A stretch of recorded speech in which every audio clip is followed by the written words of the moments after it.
बोल देता। तो इस प्रकार से सुभद्रा का विवाह अर्जुन के साथ में हो गया।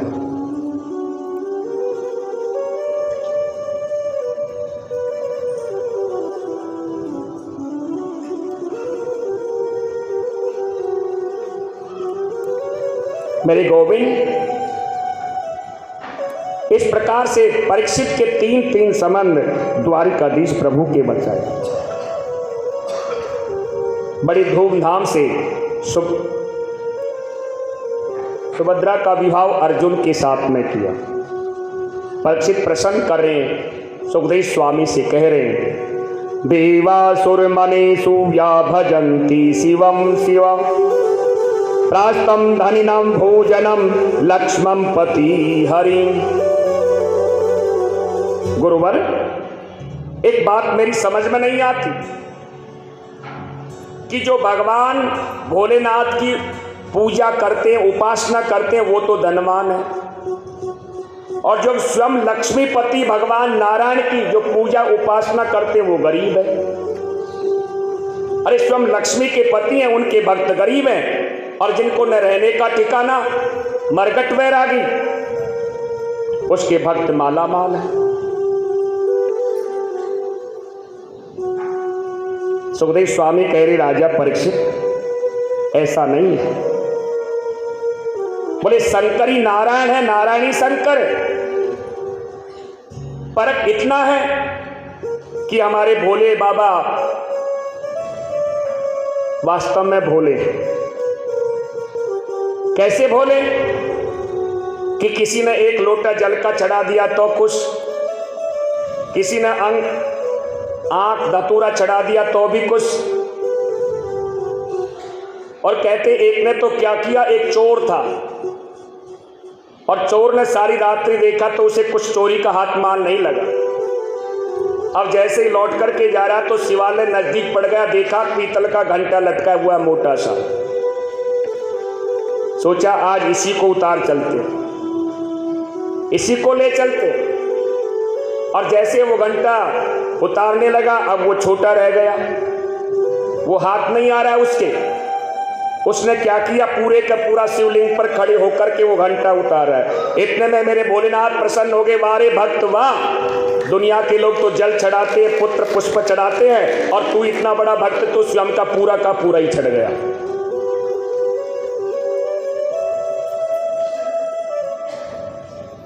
तो परीक्षित, भगवान भोलेनाथ वरदान दे देते हैं, लेकिन नारायण प्रभु क्या है? बोले नारायण प्रभु जब प्रसन्न होते हैं और वरदान देते हैं तो पहले जीव की खोट पीट करके परीक्षा लेते हैं कि कोई कामना लेकर तो नहीं आया।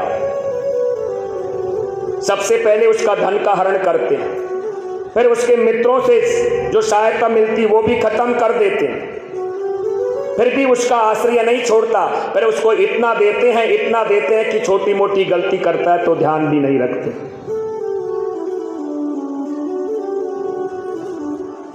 सेतुबंध रामेश्वर में भगवान शिव की स्थापना की भगवान राघवेंद्र ने। लोगों ने पूछा क्या नाम होगा? राम जी क्या कह रहे? राम रामस्य ईश्वर इति रामेश्वर। बोले राम जी का जो ईश्वर है वो ही रामेश्वर है।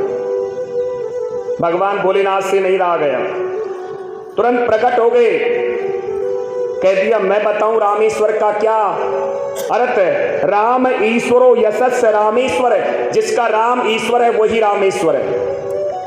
अब ये कह रहे हैं कि जिसका राम का जो ईश्वर है वही रामेश्वर है, भगवान भोलेनाथ कह रहे हैं कि राम जिसका ईश्वर है वो ईश्वर है।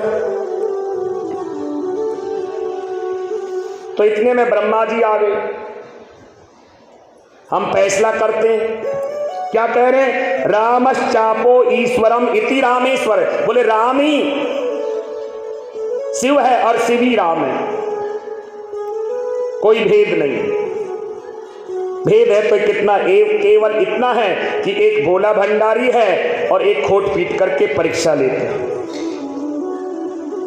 कितने भोले भंडारी हैं? एक नाम इनका आशुतोष भी है। आशुतोष का अर्थ क्या? आशु शीघ्रम तुष्यति इति आशुतोष। बोले बहुत जल्दी प्रसन्न हो जाते हैं। कितने प्रसन्न? एक भौमासुर, एक भस्मासुर नाम का राक्षस है, उसने भगवान भोलेनाथ की तपस्या की और तपस्या की तो वरदान मांग लिया कि कड़ा दिया कि बोले जिसके ऊपर घुमाए वही भस्म हो जाएगा। भगवान ने, भोलेनाथ ने कह दिया। अब ये भस्मासुर है, राक्षस है, राक्षस की बुद्धि उल्टी होती है। इसने मन में क्या सोचा, यह भोले बाबा और ये इतनी सुंदर पार्वती, एक काम करता हूं इसी को भस्म कर देता हूं और पार्वती को मैं लेकर के चला जाऊंगा। अब आगे आगे भोलेनाथ, पीछे पीछे भस्मासुर दौड़ा हुआ चला जा रहा है। भगवान नारायण को पुकारा तो भगवान नारायण आए और आकर के बाती बातों में भस्मासुर को बाती बातों में नचाया और नचाते नचाते जैसे ही हाथ ऊपर गया और मेरे नारायण प्रभु ने कह दिया भस्म, और वह स्वयं भस्मासुरी भस्म हो गया। तो इतने बड़े भोले भाले हैं।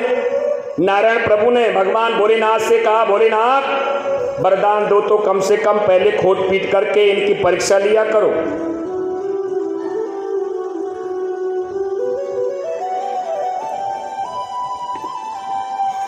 एक बार क्या हुआ,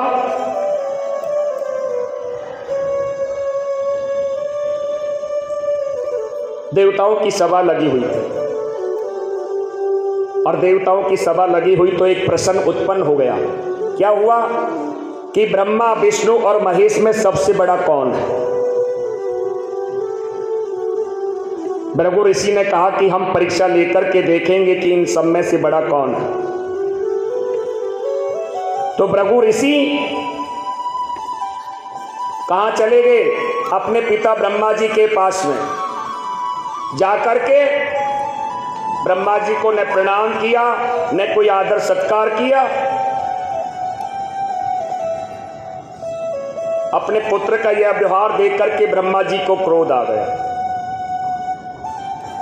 अब भृगु ऋषि वहां से भी चल दिए, कहां आगे? भगवान भोलेनाथ के पास में आकर के क्या कहने लगे, ये तो मरकट वैरागी है, ये तो भूतों का नाथ है। भगवान भोलेनाथ को भी क्रोध आ गया। अब वहां से भी चले, भगवान नारायण के पास में पहुंच गए बैकुंठ में। उस समय भगवान नारायण बैकुंठ में शेष नाग पर शयन कर रहे, माता लक्ष्मी जी चरण दबा रही है। अब ये भृगु ऋषि ना आओ देखा ताओ और जाकर के अपनी चरण का जोर से छाती पर प्रहार किया। मेरे प्रभु ने चरण पकड़ लिया, ऋषिवर आपके चरण तो बड़े कोमल है, मेरा हृदय बड़ा कठोर है। भृगु ऋषि पानी पानी हो गए और आकर के कह दिया कि तीनों देवताओं में सबसे बड़े नारायण हैं।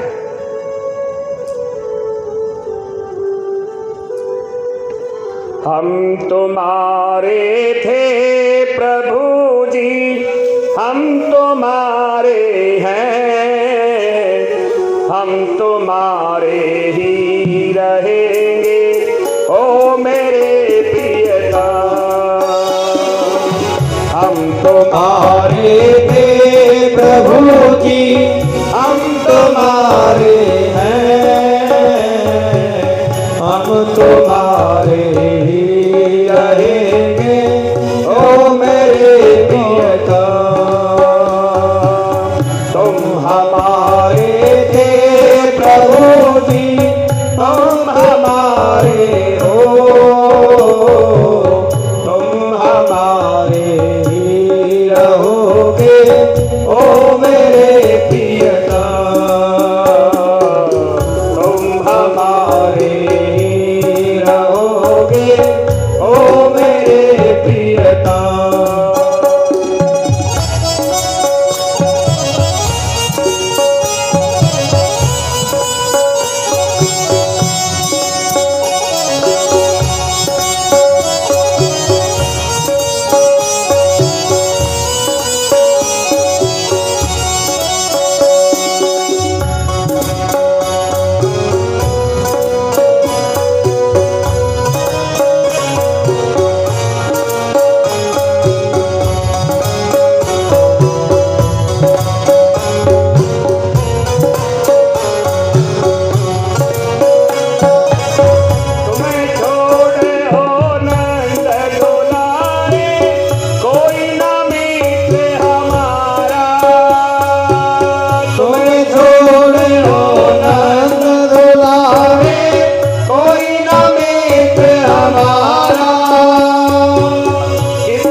सब जग छोड़ा तुम संग नाता जोड़ा।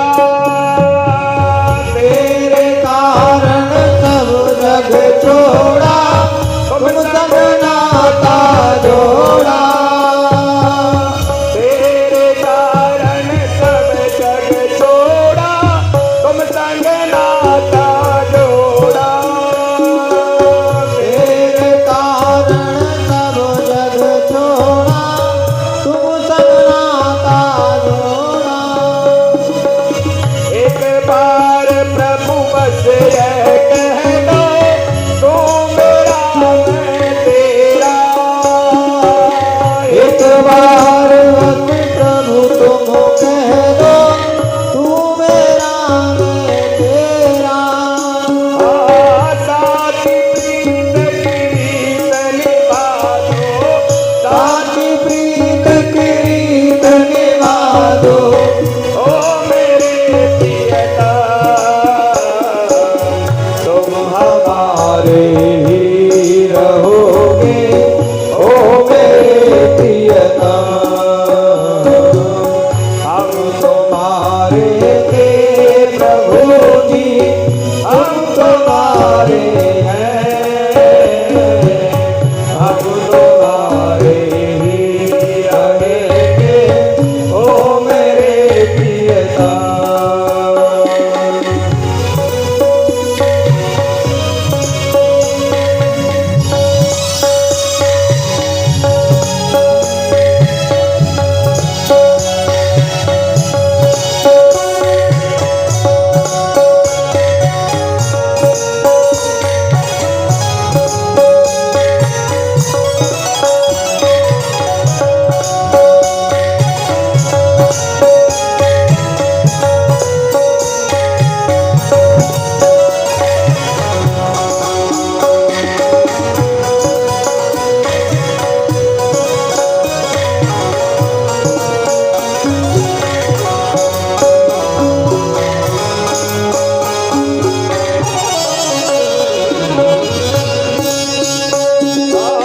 दासी की बिनती सुन लीजो ओ ब्रजराज दुलारे।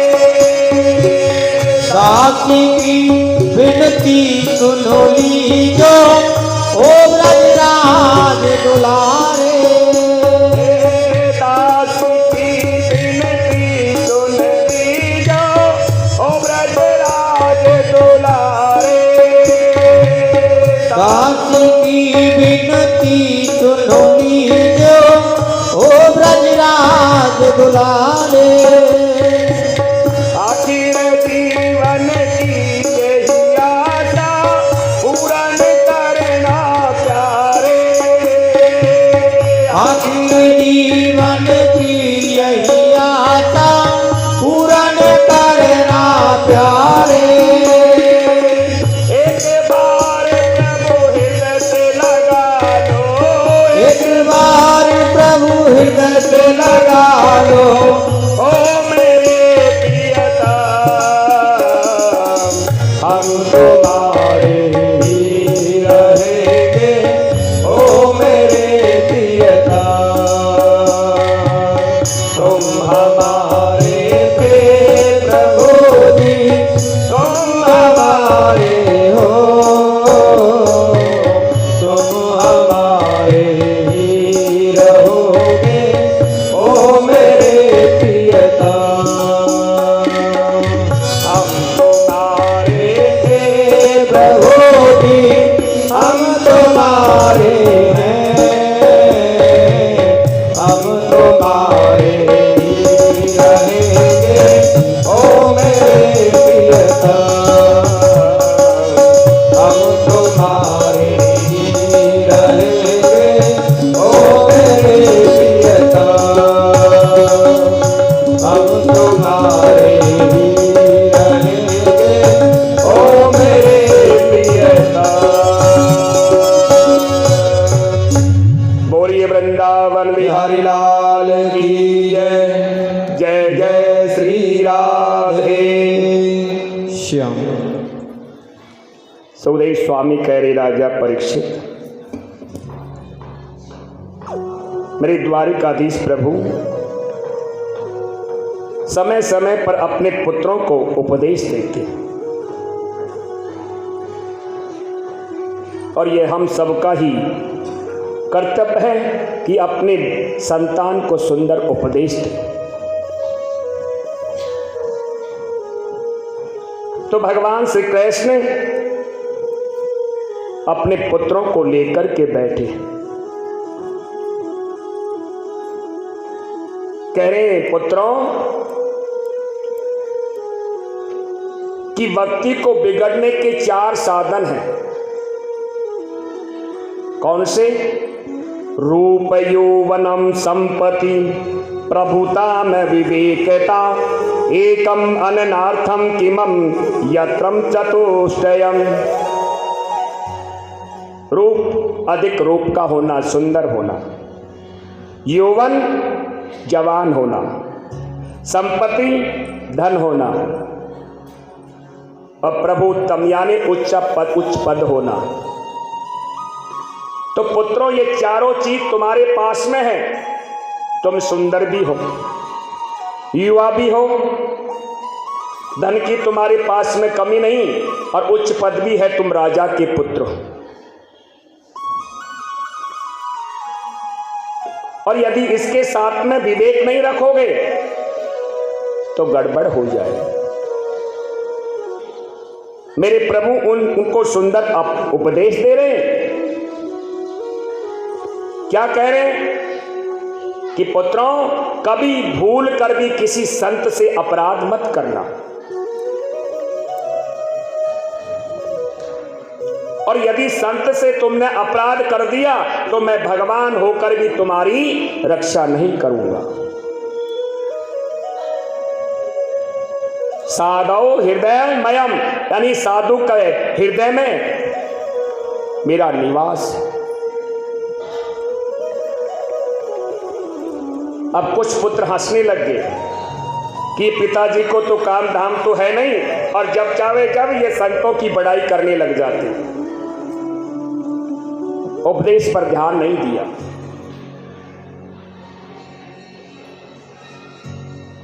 सुखदेव स्वामी कह रहे राजा परीक्षित,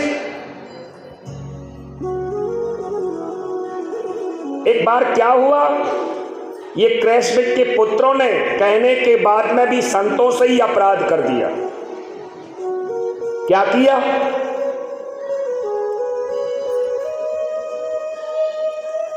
एक पिंडारक क्षेत्र है और उसमें सप्तऋषि आकर के रुके हुए हैं। कौन है सप्तऋषि? विश्वामित्रो वासीत कवणो दुर्वासा भृगु अंगिरा कश्यपम वामदेवो वशिष्ठो नारदादय। विश्वामित्र, असित, कवन, दुर्वासा, भृगु, अंगिरा, कश्यप, वामदेव, अत्रि, वशिष्ठ और नारद, ये सब आकर के पिंडारक क्षेत्र में ठहरे हुए।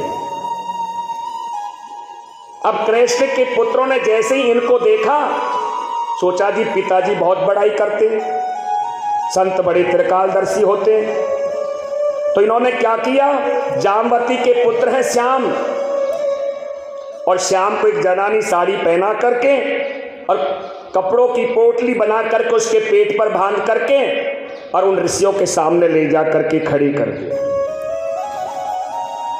संतों ने कहा, अरे पुत्रों ये नई बहू किस लिए खड़ी है? महाराज आप तो त्रिकालदर्शी संत, बताइए ये पुत्र को जन्म देगी पुत्री को? संतों ने अपनी त्रिकाल दृष्टि से देखा, अरे दुष्टों तुम द्वारिकाधीश के पुत्र होकर के ऊंच निवास नीच कर तूती, जाओ न पुत्र होगा न पुत्री, और इसके उधर से एक मूसल होगा और जो सारे यदुवंशियों का विनाश कर देगा, श्राप दे दिया। अब ये घबरा गए, खोल करके देखा तो मूसल। आकर के दादा उग्रसेन आदि को बताया, बोले कोई बात नहीं है, संत तो वैसे कहते। क्या किया, वो मूसल को पीस करके समुद्र में डाल दिया, थोड़ा टुकड़ा पड़ा था वो भी समुद्र में फेंक दिया।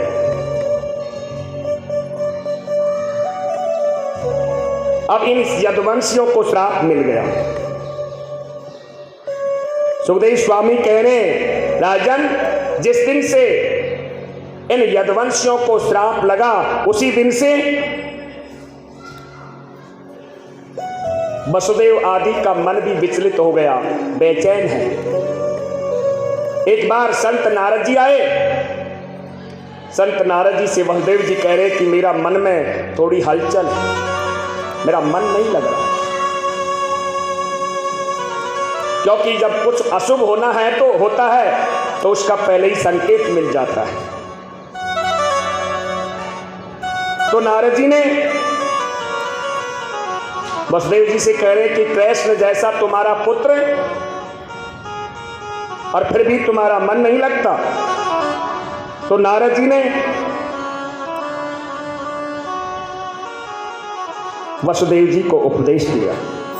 नारद जी कह रहे, वसुदेव जी, जो प्रश्न तुम मुझसे पूछ रहे हो यही प्रश्न एक बार राजा जनक ने नव योगेश्वरों से पूछा था। कौन है ये नव योगेश्वर? कवि, हरि, अंतरिक्ष, प्रबुद्ध, पिपलायन, अभिहोत्री, द्रुमिल, चमन, करभाजन, ये 9 प्रकार के योगेश्वर हैं, महात्मा है। राजा जनक ने इन 9 योगेश्वरों से एक प्रश्न पूछा। दुर्भलो मानुष्य देहो देही नाम क्षण भंगुरै तत्रापि दुर्लभम मन्ये वैकुंठम प्रिय दर्शनम। एक तो यह दुर्लभ है कि जो हमें यह मनुष्य शरीर मिला। आप सोच रहे हैं मनुष्य शरीर वैसे ही नहीं मिला, यह परमात्मा की विशेष कृपा है जो यह हमें मनुष्य शरीर मिला।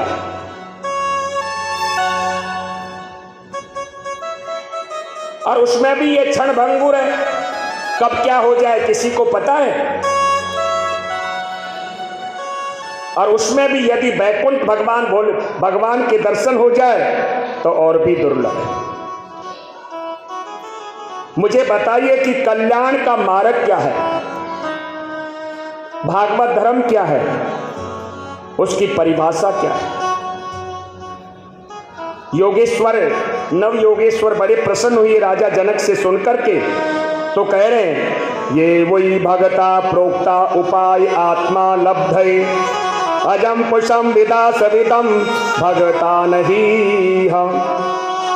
आत्मा कल्याण के लिए सबसे प्रथम जो उपदेश है उसे हम भागवत कहते हैं। भागवत धर्म की यह परिभाषा,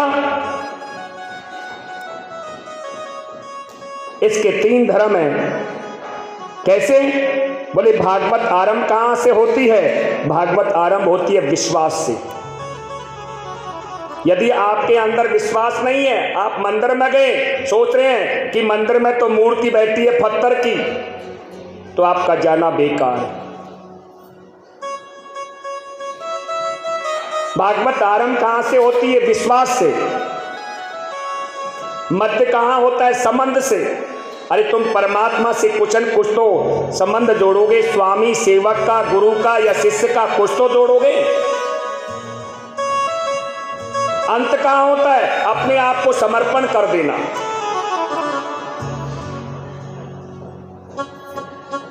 तो नव योगेश्वर कह रहे राजा जनक से कि सबसे पहले विश्वास करो,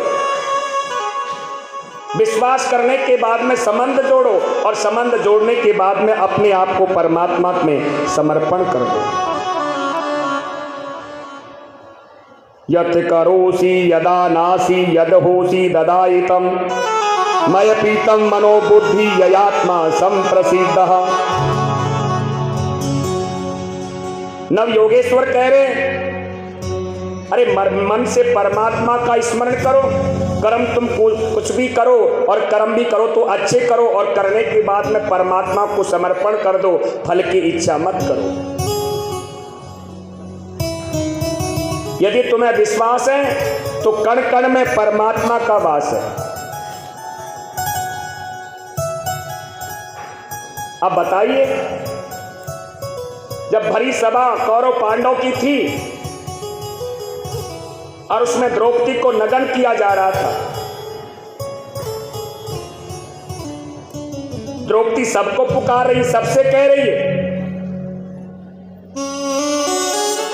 और जैसे ही मेरे परमात्मा द्वारिकाधीश प्रभु को याद किया और तुरंत साड़ी बनकर के ही अवतरित हो गई। तो बताइए परमात्मा का वास कहां नहीं है? तो परमात्मा का वास सब जगह है। लेकिन परमात्मा सहायता कब करता है? एक बात और भी सत्य है। देखिए, यदि जुआ खेलते समय धर्मराज युधिष्ठिर भगवान द्वारिकाधीश को याद कर लेते तो जुआ में हारते नहीं।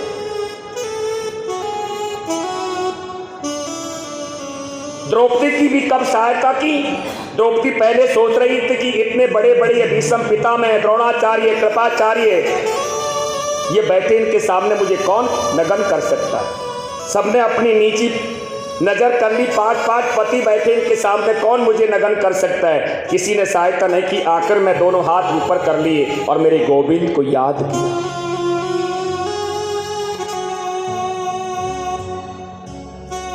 और तुरंत आकर के मेरे द्वारिकाधीश प्रभु ने सारी बिच नारी है कि नारी बिच सारी है कि सारी की नारी है कि नारी की सारी है।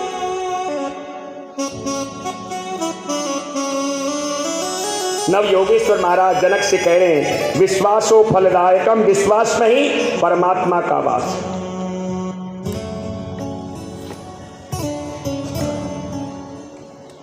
राजा ने पूछा, महाराज ये माया बड़ी विचित्र है और माया के रूप कितने हैं?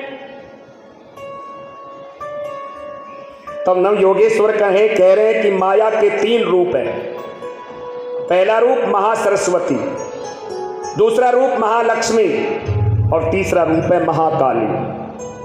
महासरस्वती के रूप में सृष्टि का सृजन करती है, महालक्ष्मी के रूप में सृष्टि का पालन करती है और महाकाली के रूप में सृष्टि का श्रृंगार करती है।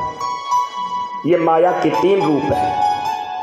परसम विष्णुरिशम माया नापि मोहिनी माया वेदमितम भगवतो ब्रुवन्नः, कि माया बड़ी गुणमयी है। माया से छूटने का तरीका है तो केवल क्या है? गोविंद के नाम का कीर्तन, गोविंद के नाम का स्मरण करो, कैसे भी करो, भाव से, कुभाव से, खाते पीते बैठते हर समय मेरे प्रभु को याद करें। भाव को भाव अनकयाल से हूँ, भाव को भाव अनकयाल से हूँ, नाम जपत मंगल दिसिदस हूँ, नाम जपत मंगल दिसिदस हूँ, नाम जपत मंगल दिसिदस हूँ। बोले परमात्मा के नाम को कैसे भी स्मरण करोगे, जैसे ही मेरे गोविंद का नाम का स्मरण करोगे, 10 दिशाओं में मंगल छा जाएगा। आज देवताओं ने आकर के भगवान द्वारिकाधीश से निवेदन किया, प्रभु अब आपका समय होगा, चलिए ना बैकुंठ में। मेरे प्रभु कह रहे देवताओं से कि अब तो सबसे बड़ा भार तो मेरा यह परिवार है,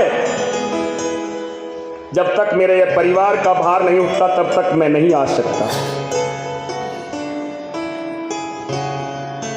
तो यदुवंशियों को श्राप लुट चुका है, इसलिए यदुवंशी आपस में लटकट करके मर रहे हैं।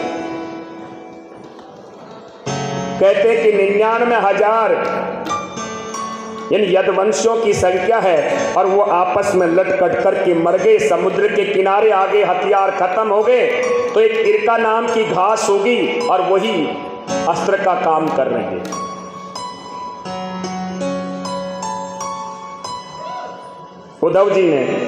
उद्धव जी को न जाने कैसे पता चला कि भगवान द्वारिकाधीश अपनी लीला संपन्न करके गोलोक धाम में जा रहे हैं, तो मेरे गोविंद के चरणों में आकर के प्रणाम कर रहे हैं। कह रहे गोविंद मैं क्या सुन रहा हूं, क्या आप अपनी लीला संपन्न करके गोलोक धाम में जा रहे हैं? प्रभु मैं भी आपके साथ में चलूंगा। मेरे गोविंद मुस्कुराए, अरे उद्धव, मेरा न कहीं जाना होता है न मेरा कहीं आना। अरे मैं लोगों को दिखाई दे जाता हूं तो कहते हैं आ गया, और मैं लोगों को दिखाई नहीं देता हूं तो कहते हैं कि चला गया। वास्तव में मेरा न आना होता है न मेरा जाना। उद्धव जी मैं तुम्हें साथ में नहीं ले जा सकता। उद्धव ने कहा लेकिन गोविंद मैं कैसे रहूंगा, आगे कलयुग आ रहा है, और कलयुग में तो आपको पता है लोगों की कैसी बुद्धि है, बड़ी विचित्र है। और कलयुग में आपसे मिलने का साधन क्या होगा? मेरे गोविंद गंभीर होकर उद्धव जी से बोले कि बस एक चीज को पाने के लिए दूसरी चीज को छोड़ना पड़ता है। कैसे? यदि परमात्मा को पाना है तो यह धन वैभव जो है ना, इसको छोड़ना पड़ेगा, परमात्मा की शरण में आना पड़ेगा। यही मेरे बात मेरे गोविंद कह रहे हैं। उद्धव जी बोले मैं समझा नहीं। मेरे गोविंद ने कहा संसार में वैराग और मेरे प्रति अनुराग, संसार से वैराग ले लो, मेरे प्रति अनुराग यानी प्रेम। जब संसार से वैराग नहीं होगा तो मेरे प्रति अनुराग भी नहीं होगा। उद्धव ने कहा वैराग की परिभाषा क्या है? तो वैराग भी 3 प्रकार का है, एक मरगट वैराग, एक है शमशान वैराग और एक है सच्चा वैराग। मरगट वैराग कैसा? एक बंदर है और बंदर ने क्या किया आपको पता है, बंदर एक डाली से दूसरी डाली पर उछल कूद करता है, एक डाली पर कभी स्थिर नहीं बैठ सकता। इस प्रकार यदि घर में कोई लड़ाई झगड़ा हो गया, माता पिताओं से क्या करेंगे, हम तो जा रहे हैं महात्मा जी बनेंगे, वृंदावन में जा रहे हैं, हरिद्वार में जा रहे हैं।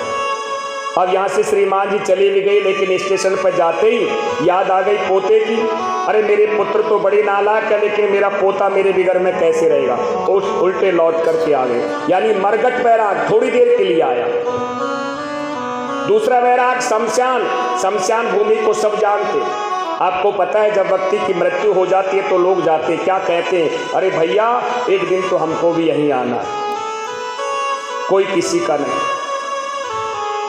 और जैसे ही शमशान भूमि से बाहर निकले क्या कहेंगे, अरे आजकल लोग मरते भी हैं तो समय देख करके नहीं मरते। फिर उसकी 2-4 बड़ाई करेंगे, 2-4 गाली देंगे। तो कितना वैराग था, बोले शमशान, जब तक शमशान भूमि थी तब तक वैराग था। तीसरा सच्चा वैराग, और जब मन के अंदर से सच्चा वैराग होता है, सच्चा त्याग कबीर का जो मन से दिया उतार, जिसका मन में ना भया वो डूब गया मझधार। तो सच्चा वैराग जब आता है तो फिर कहना ही क्या है। कामना कर्मणम यानम न्यासम। उद्धव जी ने मेरे प्रभु की चरण पकड़ लिए, कहा गोविंद योगेश योग विन्यासम योगात्मा योग संभव निश्रियासम यो प्रोक्तम त्यागम संन्यास लक्षणा। आप तो योग के आदिस्वर है, योग क्या है, संन्यास क्या है, वैराग क्या है। तो मेरे प्रभु ने उद्धव जी को बड़ा सुंदर उपदेश दिया। कह रहे हैं भगवान कि उद्धव जी जो प्रश्न तुम मुझसे कर रहे हो, यही प्रश्न यदुवंश के पूर्वज है राजा यदु। और राजा यदु एक बार घूमते घूमते वन में चले गए, जाकर के देखा कि एक वृक्ष के नीचे हष्टपुष्ट महात्मा बैठा है। और उस महात्मा के पास में राजा यदु जाकर के अटपट बात करने लगे। कहने लगे बताओ तुम महात्मा क्यों बने? अरे हम तो नहीं बने। तुम कौन सी चक्की का आटा खाते हो जो इतने मोटे पतले हो, हम क्यों नहीं? यदि कोई आजकल का महात्मा होता तो अक्ल ठिकाने लगा देता, लेकिन ये बड़े पूरे महात्मा है। कौन है? दत्तात्रेय। इनका नाम है दत्तात्रेय। तो दत्तात्रेय जी कह रहे हैं कि मैंने जीवन में 24 गुरु बनाए। जीवन में मैंने 24 गुरु बनाए।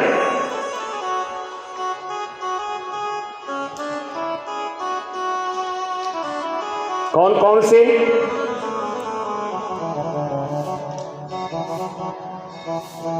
पृथ्वी वायु आकाशो अग्नि चंद्रमा रवि कपोतो अजगर सिंधु पतंग मधुकृदम गज मधुआ हिरण्यो मीन पंगलो कुरुकम भरकह कुमारी सट्टतम सर्पम पूर्णाभि सुपेतम कृतः।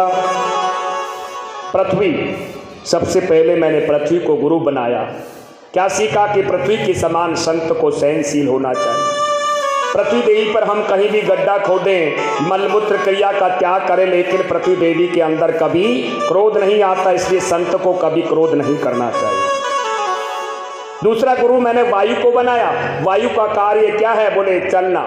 अब उसको ये पता नहीं कि मेरा हवा किधर से उतर रही है, किधर से जा रही है। एक मंदिर के शिखर से भी जा रही है, गंदे नले के ऊपर से भी जा रही है। हवा का कार्य क्या है? चलना। तीसरा गुरु मैंने आकाश को बनाया, और आकाश को गुरु बना करके क्या सीखा कि आकाश में मधुमक्खी से लेकर कितना भी जंतु उड़े, लेकिन कभी आकाश का थाव नहीं पाता।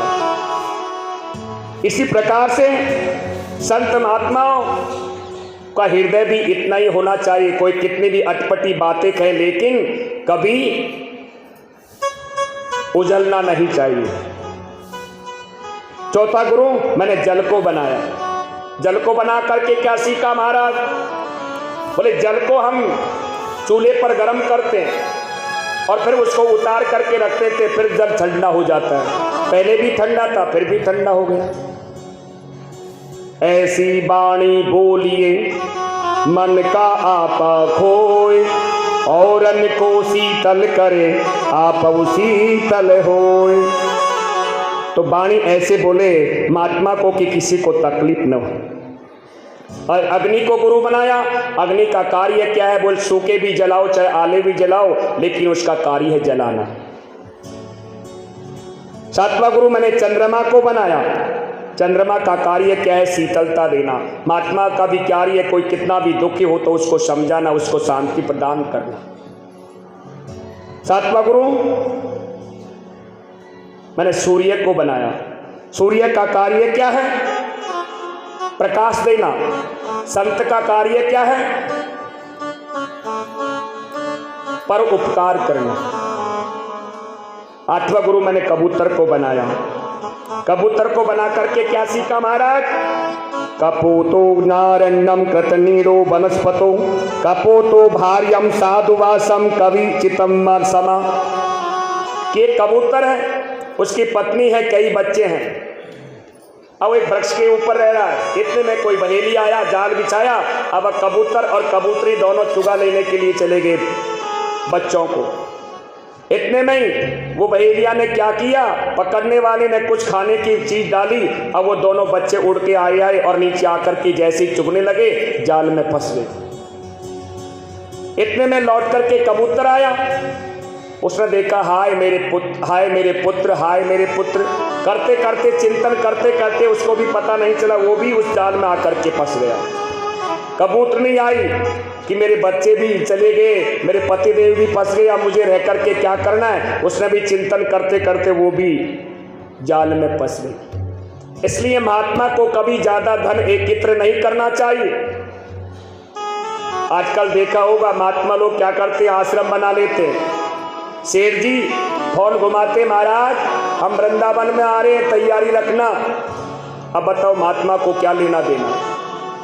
अब उनकी तैयारी करें। महात्मा को भजन करना चाहिए कि उनकी सेवा करनी चाहिए। आठवां गुरु मैंने अजगर सर्प को बनाया। अजगर करे न चाखरी पंची करे न काम, दास मलूका यो कहे सबके दाता राम। कि महात्मा को क्या जरूरत है? परमात्मा जरूर व्यवस्था करेगा। आश्रमों की ये बड़ी बड़ी बिल्डिंग बनाने की कोई जरूरत नहीं है। 10वां गुरु मैंने सागर को बनाया। सागर को बना करके क्या सीखा? बोले सागर के समान गंभीर होना चाहिए। आप देखिए कि बारिश में नदियों में उफान आ जाता है, कहाँ जाके गिरती है? समुद्र में। कभी समुद्र में उफान नहीं आता। इस प्रकार से बोले संत का हृदय भी ऐसा ही होना चाहिए। 11वां गुरु मैंने पतंगे को बनाया। पतंगा क्या है? बोले जैसे ही लाइट जुड़ती है तो आकर के चारों ओर मंडराता है और मंडराते मंडराते स्वयं मर जाता है। इसलिए संत को ग्राम से दूर रहना चाहिए। 11वां गुरु मैंने भौरे को बनाया और भौरे को गुरु बनाकर के सीखा कि जिस प्रकार से भौरे कामना करता है, क्या करता है? एक कमल के फूल पर जाकर के बैठ जाता है।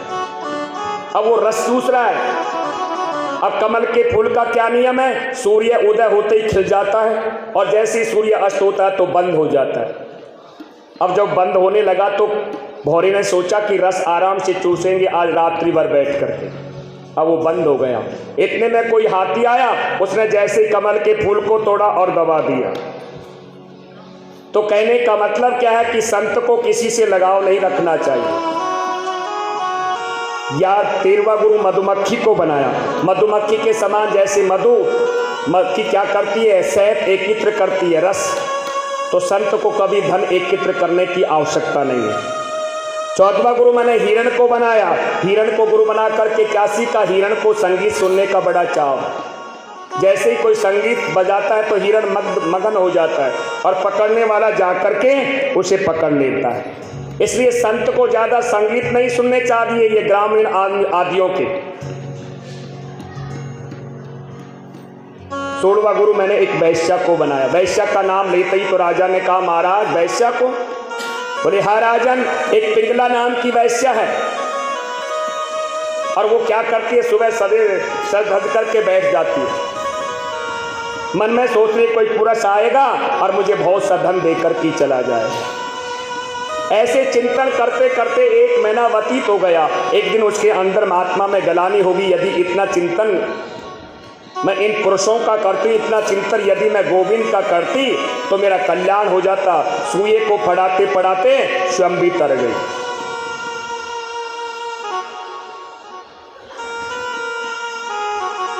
सत्रहवां गुरु मैंने कुरैल पक्षी को बनाया। 18वां गुरु राजन मैंने एक बालक को बनाया। बालक को बना करके क्या सीखा? एक छोटा सा नन्हा सा बालक है, उसके पिता की मृत्यु हो गई लेकिन वो खाने के लिए मांग रहा है, हंस रहा है, खेल रहा है। उसको पता नहीं कि पिताजी मरे कि नहीं मरे। बालक से क्या कहेंगे? बेटा पिताजी अभी बाहर गए, फिर आ जाएंगे। तो उसके अंदर छल कपट नहीं होता। तो संत के हृदय में भी छल कपट नहीं होना चाहिए। इस प्रकार करते करते कहते हैं कि मैंने एक हाथी को गुरु बनाया, एक लोहार को गुरु बनाया और अंतिम गुरु मैंने बोले अपने शरीर को ही बना लिया। शरीर को गुरु बना करके क्या सीखा महाराज? बोले 5 दिन पहले ये शरीर जैसा था आज नहीं है और आज रहेगा जैसा कल नहीं रहेगा। तो महात्मा को कभी ये शरीर सर धज करके इसके ऊपर ध्यान नहीं देना चाहिए। इस प्रकार से मैंने ये संसार को गुरु बनाया। और ये संसार क्या है? मोह निशा जग सोहन हारा, मोह निशा जग सोहन हारा, देखा ही स्वप्न अनेक प्रकारा, देखा ही स्वप्न अनेक प्रकारा, देखा ही स्वप्न अनेक प्रकारा, देखा ही स्वप्न अनेक प्रकारा। बलराम जी आए, मेरे प्रभु वृक्ष के नीचे बैठे। बलराम जी ने आकर के प्रभु के चरणों में प्रणाम किया और जाकर के समुद्र में वही शेष नाग रूप धारण कर लिया। भगवान श्री कृष्ण पीपल के वृक्ष के नीचे बैठे हैं। दाहिनी जंगा को बाएं चरण पर रखा हुआ है। इतने में एक बहेलिया आया, उसने कुछ चमकती हुई देखा और उसने क्या किया? वो तीर मार दिया। मेरे प्रभु के चरणों में आकर के लगा। बहेलिया आकर के प्रभु से प्रार्थना कर रहा है, गोविंद मुझसे गलती हो गई, मेरे प्रभु कह रहे हैं कि तेरा ही ऋण बाकी था, आज वो ऋण भी पूरा कर दिया, क्योंकि यह भेलिया कोई नहीं था, यह स्वयं बाली ही भेलिया बन करके आया। प्रभु ने बाली को जो छुप करके मारा था ओट की वृक्ष में, वृक्ष की ओट लेकर के, तो आज इसका भी ऋण पूरा कर दिया। इतने में दारुक नाम का जो सारथी है, जो रथ चलाता है मेरे प्रभु का, वो आ गया। आकर के दारुक ने कहा, प्रभु ये आपकी चरण में तीर किसने मारा है?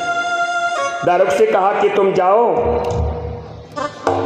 और मेरे जाते ही यह सारी द्वारिकापुरी समुद्र में विलीन हो जाएगी। दारुक ने कहा, नहीं प्रभु, मैं आपको नहीं छोड़ सकता।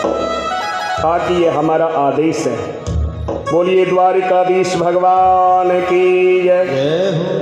सुखदेव स्वामी कह रहे, राजन कलयुग के बड़े दुर्गुण हैं, लेकिन एक सद्गुण भी है। क्या है? कलयुग केवल नाम आधारा, कलयुग केवल नाम आधारा, कलयुग केवल नाम आधारा, कलयुग केवल नाम आधारा। तुमर तुमर उतरहि पारा, तुमर तुमर उतरहि पारा, तुमर तुमर उतरहि पारा। बोले केवल कलयुग में, कलयुग में केवल भगवान के नाम का गुणगान करने से ही व्यक्ति भव से पार हो जाता है। कलयुग समयुग आन नहीं, जो नर कर विश्वास, गाय राम गुण नर तरहि बिना प्रयास। जय हो। केवल भगवान के नामों का गुणों का गान कर लेता है तो तर जाता है। जितने भी युग हैं, बोले तपस्या करने के बाद में भी तरेगा नहीं तरेगा कोई गारंटी नहीं, लेकिन कलयुग एक ऐसा युग है कि इसके समान कोई युग भी नहीं आ सकता। केवल भगवान के नाम का कीर्तन करने से व्यक्ति को भव से पार हो जाता है।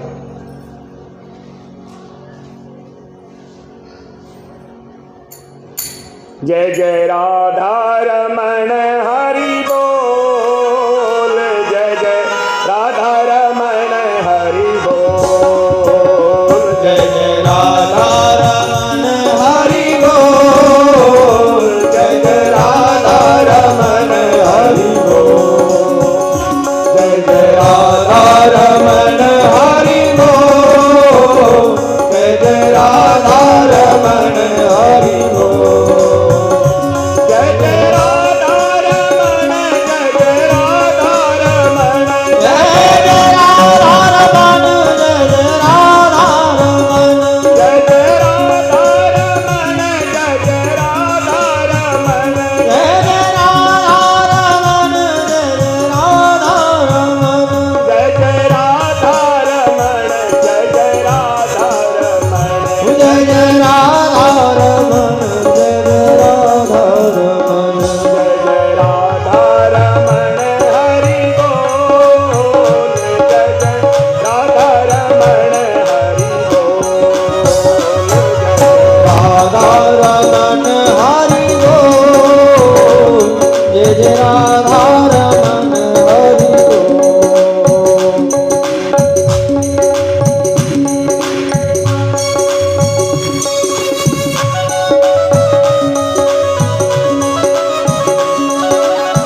राधे श्याम। सुखदेव स्वामी कह रहे राजा परीक्षित, आज भागवत का अंतिम दिवस है और तुम्हारा समय बहुत नजदीक है। अब तुम्हारी मृत्यु होने वाली है। क्या तुम मरोगे? तुमने इतने प्रश्न किए, मैंने सबका जवाब दिया। राजन, आज मैं प्रश्न कर रहा हूं, क्या तुम मरोगे? क्या तुम मुक्ति चाहते हो? राजा परीक्षित कह रहे हैं, गुरुवर, जब मेरा जन्म ही नहीं हुआ तो मेरी मृत्यु कहां से होगी? आत्मा की न कभी मृत्यु होती है, न आत्मा का कभी जन्म होता। और मुक्ति सोचना एक तरह का अपराध है। मुक्ति का मतलब क्या है? हमने मान लिया कि हम मुक्त हैं तो मुक्त हैं, हमने सोच लिया कि बंधन में बंद है तो बंद है। और आत्मा कभी किसी के बंधन में नहीं बंधी रहती। बस राजन, मैंने समझ लिया कि तुमने वास्तव में भागवत का श्रवण किया। परीक्षित कह रहा है, गुरुवर, अब मुझे कोई भय नहीं है। चाहे मुझे तक्षक सर्प डसे या चाहे कोई आकर के मेरे प्राण ले जाए, अब मुझे कोई भय नहीं। सुखदेव स्वामी के चरणों का पूजन कर रहे हैं। और सुखदेव स्वामी का जब चरणों का पूजन किया और सुखदेव स्वामी वहां से चले गए। अब हमारे सुखदेव जी का भी पूजन होगा।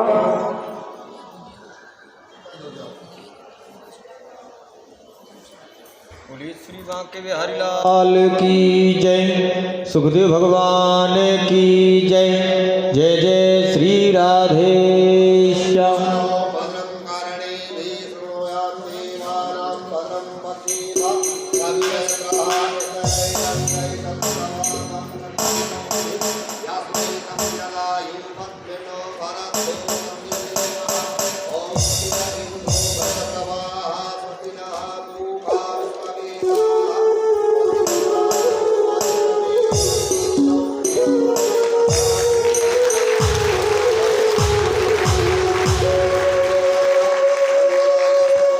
कैसे करूं मैं वंदना, ना स्वर है ना आवाज। आज प्रतिज्ञा है मेरी, राखो लाज गुरु आप। कबीरा हम पैदा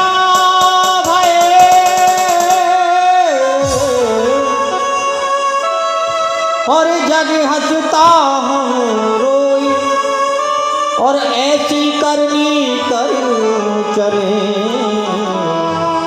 हम हंसे जग रोही। तीन लोक नभ खंड में गुरु से बड़ो न कोई, प्रभु कहे सो टल सके, पर गुरु कहे सो हो। आग लगी आकाश में,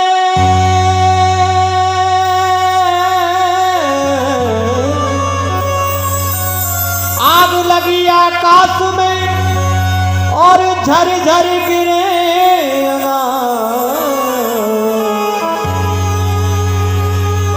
संत न होते जगत में तो जल मरता संसार।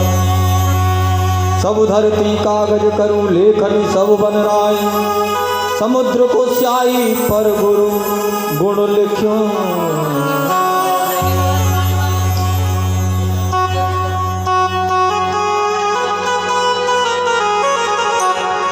तुमको लाखों प्रणाम, तुमको लाखों प्रणाम।